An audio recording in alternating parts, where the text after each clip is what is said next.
Hello everybody, Patricia Wilson here, just looking in to catch up with my readers on Christmas Eve. It's been another difficult year due to COVID, and eventually I had to close down the book club, which we all loved going to, but it was too difficult to keep it safe. But perhaps in the future we'll do it again. I thought this was a good time to reflect on my writer's journey, and it was prompted by the fact that I've just finished my 6th book and it's gone into the publishers for the final edit. I believe it will be called Summer Secrets or Summer of Secrets. The title is down to the publishers, and this is because they are persuaded by the supermarkets. Shelving space is quite a big thing to do, so it works for me and I don't mind. With only the print proofs to check, that means going through the novel again one last time, and the three editors have been through the novel already, as happens every time.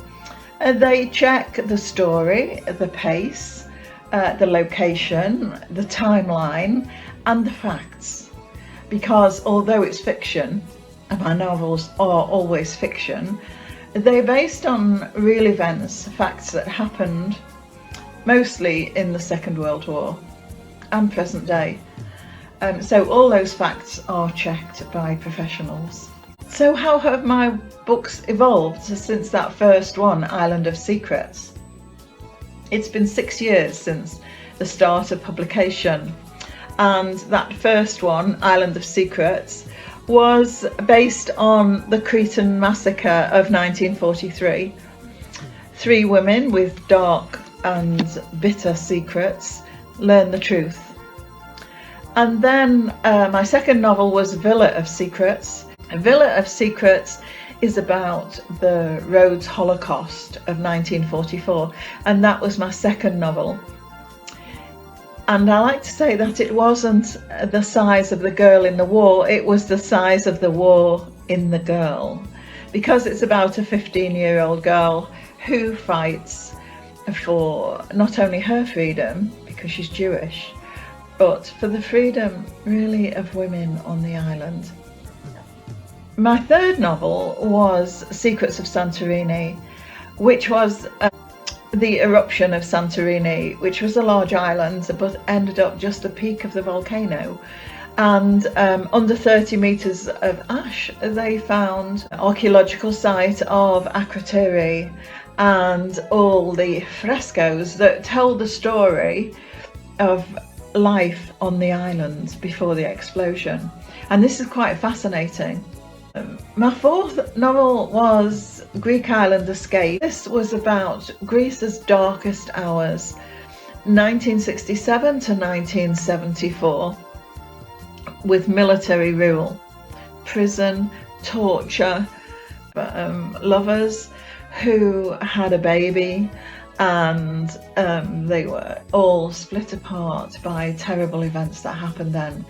And I was influenced by a story I read about a politician called Manoli Glezos, who was quite an incredible man, and that his story were the facts that influenced me to write Greek Island Escape.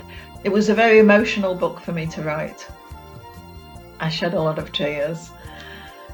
So my next story was Summer in Greece, and Summer is a person, Shelley Summer, and it is about the First World War. I found out so much about the First World War. It's quite amazing, quite amazing. So many things came to light for me. And it is about Titanic's sister ship, the Britannic, which sailed out of Liverpool. It was built in Belfast, the same as the Titanic. It was slightly bigger than the Titanic, and it was quite an amazing ship. And the British government commandeered it to act as a hospital ship to bring back the wounded from Gallipoli. This was a terrible time. I mean, medical science was in its infancy, really. They were only just learning about blood transfusions and splints, and men died for practically no reason. You know, it was very sad. And also was the Spanish flu, which wiped out more people than COVID has. That was last year's novel, well, this year's novel, Summer in Greece. The novel that I've just finished will come out next year, and this is Summer of Secrets or Summer Secrets. We don't know yet, and I haven't seen the cover either, so it's a bit of a mystery to me. But the story, I loved writing it. And how has my writing evolved? Well, there is a little bit more sex in this one, a lot more investigating to do with this one, because the people who survived this tragedy that the book is based on were very young children when it happened. So although they believe they're telling the truth, you know, they only repeated what their parents said to them. It'll all be all right tomorrow. Tomorrow we'll all be back home. It took a lot of investigating to get to the bottom of everything. But I'm very pleased with the result, and I'm very excited about the book. I hope the ebook will be out a little bit earlier than the paperback, but the paperback is destined to come out in April of next year. And so I hope you enjoy it. Anyway, let me know. You know, I'm on Facebook. You can find me on Facebook, Patricia M. Wilson, and just get in touch and tell me what you think. What was your favourite book if you've read them all? I'd really like to know that. Anyway, although my books are fiction, I always put the facts as I found them in the back of the book, you know, of the event. It was great fun to write this novel. Olivia is the protagonist, and she's in her late 30s, living in Brighton. And who doesn't like Brighton? I love that city. It's one of my favourite cities in Great Britain. Her mother and her grandmother die, and she starts to investigate her roots. A great tragedy from the past emerges involving a British naval ship. That's all I'm going to tell you for the moment.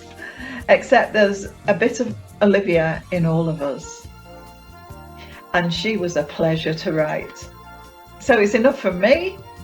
Have a wonderful Christmas and have a great, safe and happy New Year. So love from me. Bye now.